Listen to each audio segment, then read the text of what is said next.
Hello everybody, welcome back to Screen Stars. I'm here today to bring you my review for the 2021 action sequel, Hitman's Wife's Bodyguard, a film that is directed by Patrick Hughes and it stars once again Ryan Reynolds, Samuel L. Jackson. We have Selma Hayek, Frank Grillo and Antonio Banderas. Right, this is the sequel to the 2017 action hit. I enjoyed the first film. I thought it was certainly entertaining. Not sure it needed a sequel, but as Hollywood tends to do when a film is successful, a sequel, generally speaking, is inevitable. So here it is, the sequel to that film. And what do we get in this sequel? What is the story about? Well, we meet once again Ryan Reynolds' character, Michael Bryce, the AAA bodyguard. He's lost his license, he's in therapy, and he has a revelation. He decides to give up violence completely. However, he immediately gets kidnapped by Selma Hayek's character, Sonia, the wife of Samuel L. Jackson's character, Darius Kincaid, the hitman from the first film. She then asks him for help to rescue her husband, and they get embroiled in a plot in Europe. And this isn't going to be easy to explain, and I'm not even going to try very hard. There is a Bond villain, basically, played by Antonio Banderas, who is planning to do something terrible to Europe because, I don't know, he doesn't like how Greece is being treated.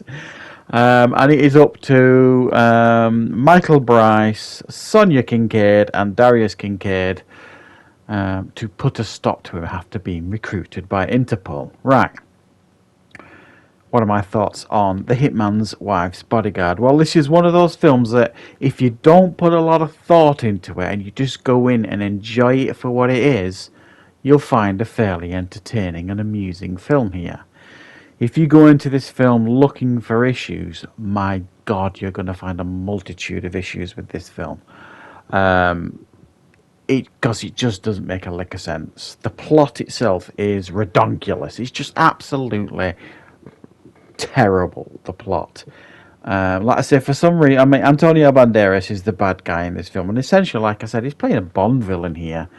And this plot that he wants to do something to Europe is just ridiculous, you know.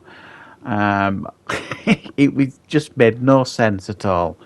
And there's a lot of other aspects to this film that just don't make sense, you know. The Interpol involvement, Frank Grillo's character. What is Frank Grillo doing in this film? His character was completely and utterly unnecessary. I'm sorry, but I just don't think this film will do his career any favours at all. He's trying to head down the road of being a leading actor, and this film won't help him, I don't think, on that road. I understand if you get offered to be in a film with Ryan Reynolds, Samuel L. Jackson, you're going to be possibly interested, but it's not doing your career any favours, Frank. Stop doing it.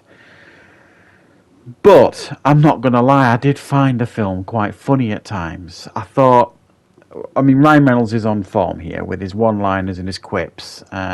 We know he's got huge screen charisma and charm. He's very funny, very witty, and he's on form again here. I mean, some of the stuff he comes out with, you know, when he says Selma Hayek's mouth needs an exorcism, was just, you know, it made me genuinely laugh at times. But I think the real star of this film was actually Selma Hayek. We only saw briefly in the first film, Samuel L. Jackson's wife, but she kind of stole the show then as well. When you get a whole movie here of her doing her thing, this potty-mouthed, psychotic character, and she's just a breath of fresh air in this film. Some of the things she says are even much funnier than Ryan Reynolds, in my opinion. She's trying to relive her honeymoon with her husband, and all this stuff's blown up around. The people are trying to kill him left, right, and centre. And you know, and she says finally to Samuel L. Jackson, "This isn't a honeymoon. This is a shitty moon." You know, it's lowbrow stuff, but it made me chuckle. It made me laugh. And the real selling point for this film is the chemistry between these three leads. They bounce off each other really well. They work together, and there's some real charm by all of them, and it really works, all three of them on screen together. Whenever they're not on screen, the film falters massively because you're just not interested. They tried desperately to pry in Morgan Freeman into this film, trying to make him Ryan Reynolds' father, which was bizarre beyond belief, as you could imagine. It was just there to get a few laughs, I suppose. But you can see his involvement in the film, where it's going to end up, coming a mile away. It's terribly predictable, the film. So I mean, like I say, if you're gonna go into this film looking for something, that's gonna intellectually challenge you, you're wasting your time. You'll hate this film. If you had a modicum of enjoyment from the first film, and you're interested to see what these characters are doing in this second film, you'll probably have some enjoyment from this sequel. It is ridiculous in many ways. The plot makes no sense at all. There's characters in it that don't need to be, and whenever this film doesn't focus on the three central characters, it massively falters and drags.